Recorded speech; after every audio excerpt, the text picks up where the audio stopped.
Bismillahirrahmanirrahim. Alhamdulillahirrabbilalamin. Hari ini cikgu akan buat pemurnian berkenaan penawaran. Hari itu kita sudah bentang pasal permintaan kan. Jadi cikgu sengaja guna yang ini sebab supaya kamu dapat bezakan antara permintaan dan penawaran. Okey. Kalau kita pergi kepada penawaran.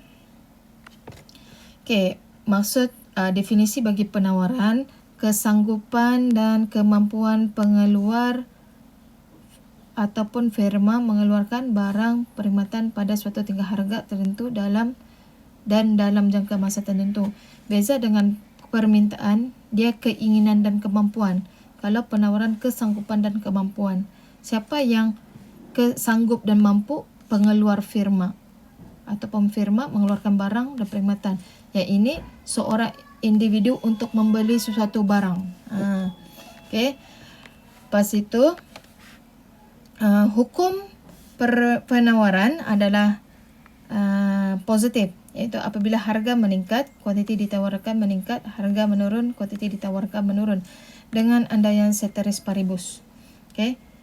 Beza dengan hukum permintaan, harga meningkat, kuantiti diminta menurun, harga menurun, kuantiti diminta meningkat dengan andaian ceteris paribus.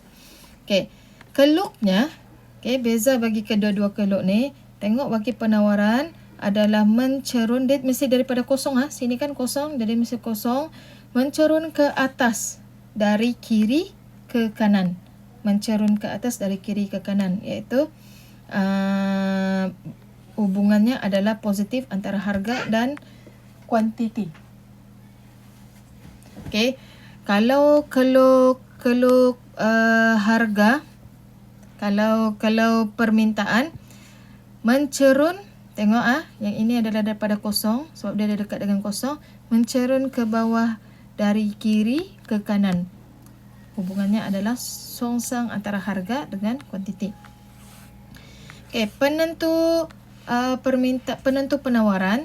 Okey. Ada 3 persamaan di dalam bagi ketiga-tiga ni.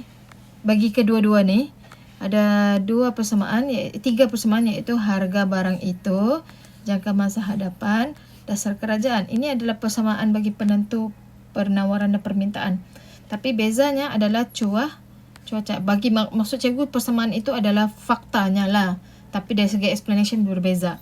Okey. So, dia punya yang supaya kamu ingat lah, ada 3 isi yang sama je dua-dua ni. Okay, jadi ada 4 lagi berbeza. Dan penentu ni dia terbahagi kepada 2. Satu, harga barang itu. Satu, faktor selain daripada harga. Selain daripada harga ni yang di bawah. Kalau faktor disebabkan harga barang itu di atas ni saja. Kenapa faktor harga barang disebabkan barang itu adalah dia fokus pasal harga saja. Harga. Apabila harga meningkat, kuantiti penawaran meningkat, harga menurun, kuantiti penawaran menurun. Begitu juga dengan harga bagi permintaan. Harga meningkat, kuantiti permintaan menurun, harga menurun, kuantiti permintaan meningkat. Ini fokus pasal penawaran, ini permintaan. Okey, jangka masa hadapan, apabila cikgu fokus pasal penawaran saja ya. Jangka masa hadapan, apabila jangka masa hadapan, maksudnya pada tahun depan harga meningkat, jadi apa akan jadi? Penawaran akan bertambah sekarang. Okey, sebab apa?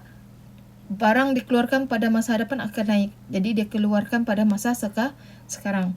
Okey, apabila harga pada masa hadapan menurun, jadi dia keluarkan pada masa sekarang.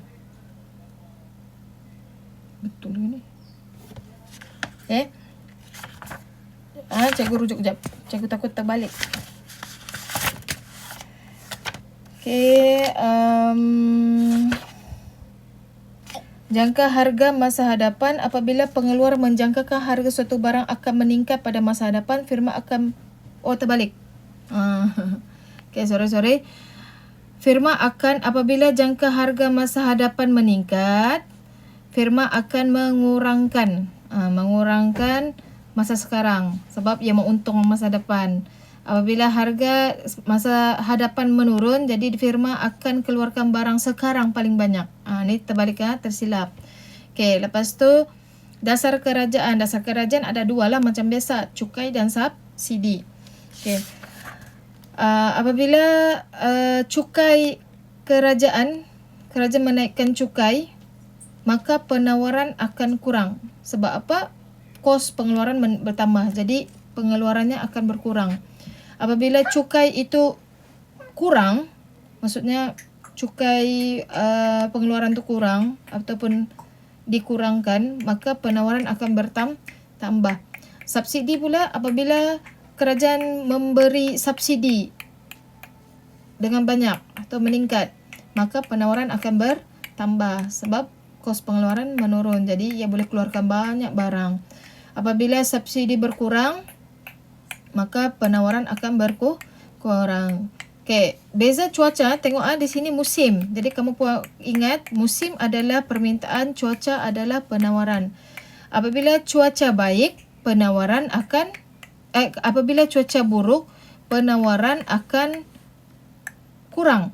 Penawaran barang dan perkhidmatan akan kurang. Sebab apa?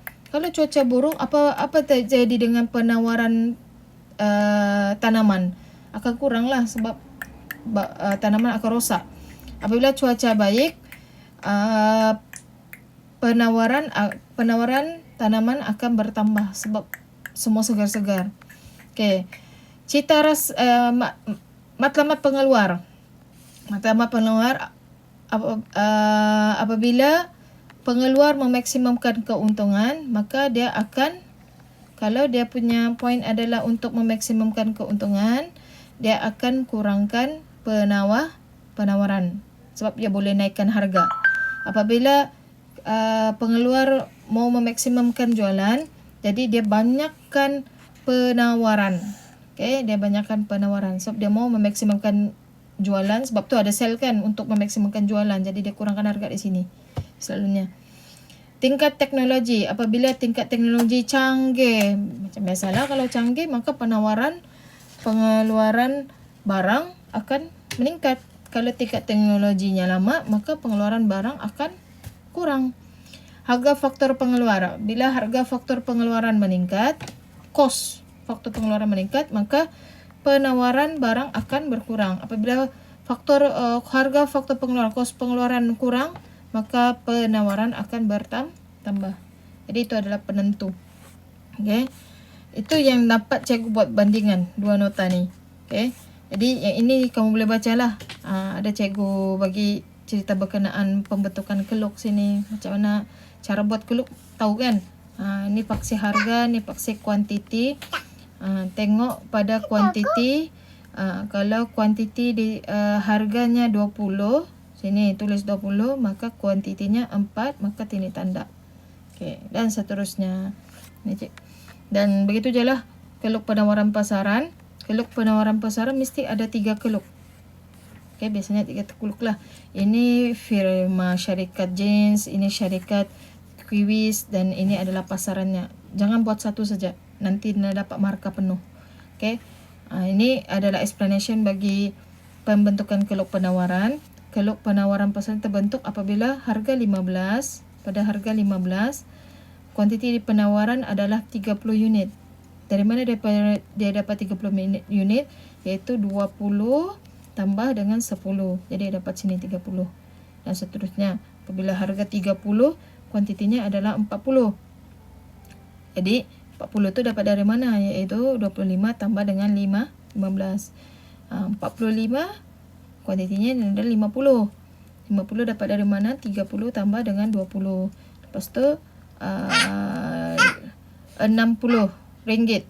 Kuantitinya adalah 60 unit. 60 unit ada 35 dan 25 unit. Jadi dapatlah. Okay, jadi macam mana terbentuk? Jangan lupa label lah.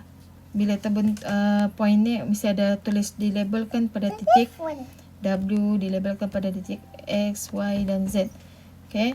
Lepas tu keluk penawaran pasaran terbentuk apabila titik X, Y, Z digabungkan. Dia gabungkan maka terbentuklah. Sebenarnya benda ni adalah sama sahaja dengan explanation bagi permintaan. Cuma bezanya keluknya begini. Permintaan keluknya macam gini. Oke. Oke, ini pun sama sahaja dengan keluk permintaan hari itu. Jadi ia cuma bezanya keluk saja. Keluk penawaran begini, keluk permintaan begini. Oke. Kalau perubahan dalam kuantiti ditawarkan, ini selalu diminta perbezaan, bandingan perbezaan. Jadi kalau keluk penawaran perubahan dalam kuantiti ditawarkan, dia ada disebabkan harga barang itu. Jadi perubahannya adalah di atas keluk. Jadi pengembangan ataupun penguncupan penawaran. Jadi dia ada di atas ni saja, harga menaik, kuantiti diminta menurun, kuantiti ditawarkan menurun. Dia adalah disebabkan ini. Kalau disebabkan perubahan dalam kuantiti ditawarkan. Okey.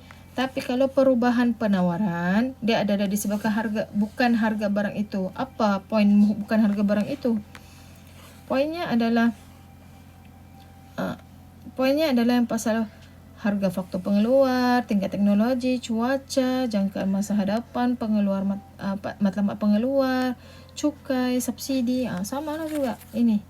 Ini bezanya perubahannya adalah disebabkan sama ada dia bertambah ke kiri ataupun ke kanan macam tu. Okey. Jadi cikgu rasa itu saja pemurnian sebab benda ni sama lebih kurang dengan permintaan, tidak susahlah bagi cikgu. Jadi apa-apa soalan boleh tanya di dalam grup. Sekian, terima kasih.